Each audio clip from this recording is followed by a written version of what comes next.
하나님의 평화가 여러분과 함께하기를 주의 이름으로 축복합니다. 오늘 우리에게 주시는 하나님의 말씀은 마태복음 27장 1절과 2절 말씀입니다. 새벽이 되자 모든 대제사장들과 백성의 원로들이 예수님을 두고서 재판을 열었습니다. 그리고 그들은 예수님을 죽이기로 결정하였습니다. 그리고 예수님을 꽁꽁 묶고 밖으로 끌고 나갔습니다. 빌라도 총독에게 넘겨주기 위해서였습니다. 우리는 오늘 본문에서 악의 실제를 봅니다. 악이 전쟁터나 범죄의 현장에서만 역사하는 것이 아니라 종교인들의 마음속에서, 율법 전문가들의 마음속에서 역사하는 것을 발견합니다. 악은 감정적이고 충동적으로 역사하기도 하지만 악은 시스템과 조직 안에서 실체가 있는 힘으로 드러나기도 합니다. 예수님의 재판 과정에서 악이 어떻게 사회 시스템, 사법 시스템, 종교와 정치 권력 사이에서 역사하고 발전되는지를 보여줍니다. 새벽까지 밤잠 자지 않고 깨어있는 대제사장들과 백성들의 원로들은 선한 일을 하기 위해 깨어있는 것이 아닙니다. 그들은 나사렛에서 온 예수님을 합법적으로 죽이고 뒤탈 없이 제거하기 위해서 모였습니다. 그들의 열심과 치열함을 보면 악도 밤잠 자지 않고 치열하게 활동하는구나. 악은 자기가 원하는 것을 이루기까지 집요하고 끈질기게 역사하는구나. 악의 열심을 발견하게 됩니다. 그런데 악이 활개를 치는 이토록 무섭고 끔찍한 밤에 하나님의 사람들, 예수님과 함께 하나님 나라를 위해 헌신하겠다는 사람들은 어디 와서 뭐하고 있었을까요? 모두 걸음아 나 살려라 주랭랑을 놓았습니다. 예수님을 주님으로 고백하는 사람들, 하나님 나라를 위해 디딤돌로 쓰이고 마중물로 쓰임 받아야 할 사람들이 모두 침묵하고 숨어버렸습니다. 악이 예루살렘에 역사하고 악이 이제 기세를 잡았습니다. 종교 권력자들과 백성의 원로들이 이렇게 악의 도구로 사용된 데는 작게는 그들 마음속에서 일어난 시기심과 질투심을 제어하지 못함 때문이었습니다. 예수님의 기적의 현장을 보고 사람들이 예수님을 지지하고 칭송하는 소리를 들으면서 그들은 시기심을 키웠고 질투심이 불타올랐다라고 합니다. 평생 하나님의 말씀을 배우고 말씀을 따라 살겠다며 예배를 드리고 안식일을 지키고 11조를 드리고 율법의 조항을 그들은 지켰습니다. 하지만 자기들 마음속에서 일어나는 시기심은 잠재우지 못했습니다. 대제사장은 1년에 한 번 딱 한 사람만 들어갈 수 있는 지성소에는 들어갈 수 있었지만 자기 마음속 은밀한 곳은 그는 살피지 못했습니다. 어쩌면 지성소를 들어가는 것보다 더 어려운 일이 자기 마음을 살피고 내 속에 일어나는 악을 잠재우는 일입니다. 종교 껍데기만 의복처럼 입고 사는 사람은 내 마음속에서 일어나는 미움과 누군가를 죽이겠다는 살기, 폭력적이고 파괴적인 감정이 폭풍처럼 일어나도 그것을 가라앉히지를 못합니다.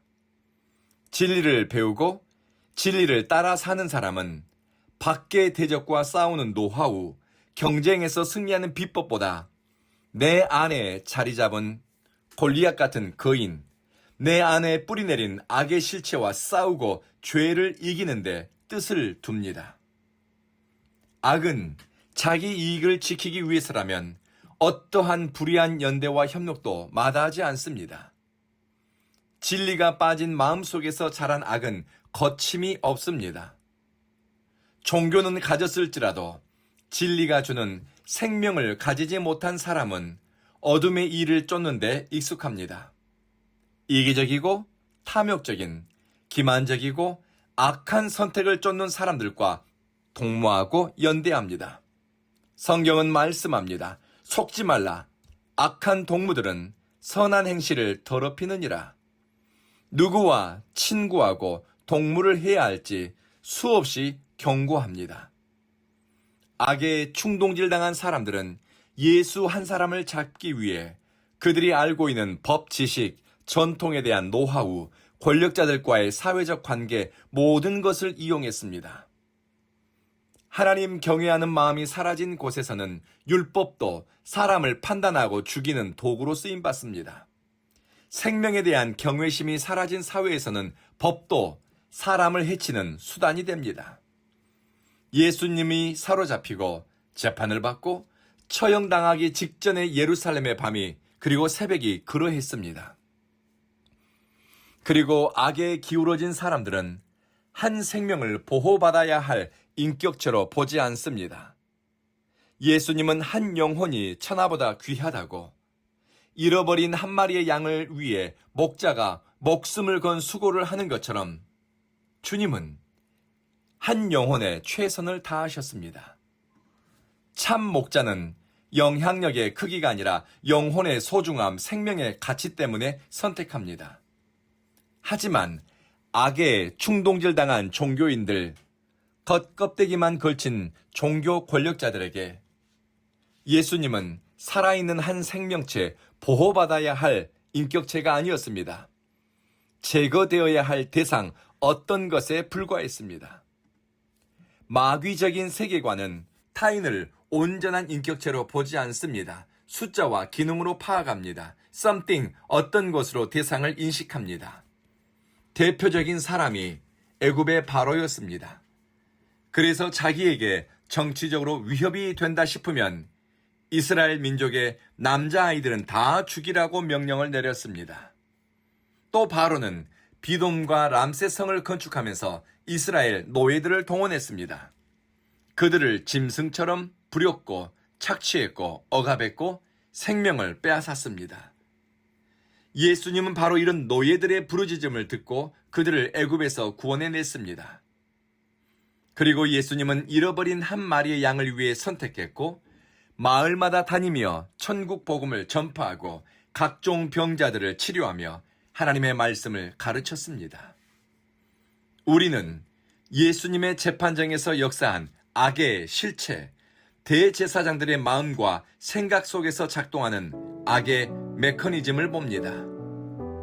오늘날에도 정치와 종교의 결탁, 불의한 뜻과 목적을 가진 사람들이 하나님의 이름으로 악을 계획하기도 합니다. 악은 시스템과 전통, 사람들의 관계와 의식 속에서 보이지 않는 실체로 역사하고 있습니다. 예수님은 우리에게 시험에 들지 않게 하시고 우리를 악에서 구하소서 이렇게 기도하라고 가르쳐 주셨습니다. 우리 생각과 의식이 악에 충동질 당하지 않기를 기도합시다. 우리가 사는 공동체와 사회 질서가 악에 길들여지지 않기를 기도합시다. 사회 시스템과 사법 시스템 안에 악이 역사하지 않기를, 그리고 이 시대와 우리를 악에서 구하시기를 기도하면서 오늘 하루를 시작하겠습니다. 기도하겠습니다. 자비하신 주님, 우리는 세상의 빛으로 오신 예수 그리스도를 따름으로 흑암에 다니지 않게 하소서. 생명의 빛이 우리 안에 충만하니 악한 생각, 그릇된 충동질, 굽어진 마음이 우리를 이끌어가지 않게 하소서. 우리가 사는 시대와 사법 시스템, 경제 시스템, 국가 조직 안에 악이 역사하지 않도록 보호하시며 악이 연대하여 하나님의 피조 세계와 인간을 파괴하지 않도록 살피소서. 사랑하는 주여, 온 교회에 예배자로 모이는 성도들의 입술에 감사가 충만하게 하시며 작은 일에서도 은혜의 흔적을 발견하고 일상에 되어지는 일에서도 사랑을 쫓아 선택하게 하소서. 악인의 입에는 독을 머금었다고 하는데 온 교회에 모이는 예배자들의 입술은 그들은 입술의 열매로 복을 누리게 하시며 굽어진 말을 입에서 버리고 비뚤어진 말을 입술에서 멀리하게 하소서. 온 교회는 제주를 지나는 예배자에게는 영적 구심점이요 신령과 진정으로 하나님을 예배하는 우리의 삶의 뿌리 같은 교회가 되게 하소서. 오는 주일에도 성령님 우리 예배 가운데 임재하시기를 예수님 이름으로 기도합니다. 아멘.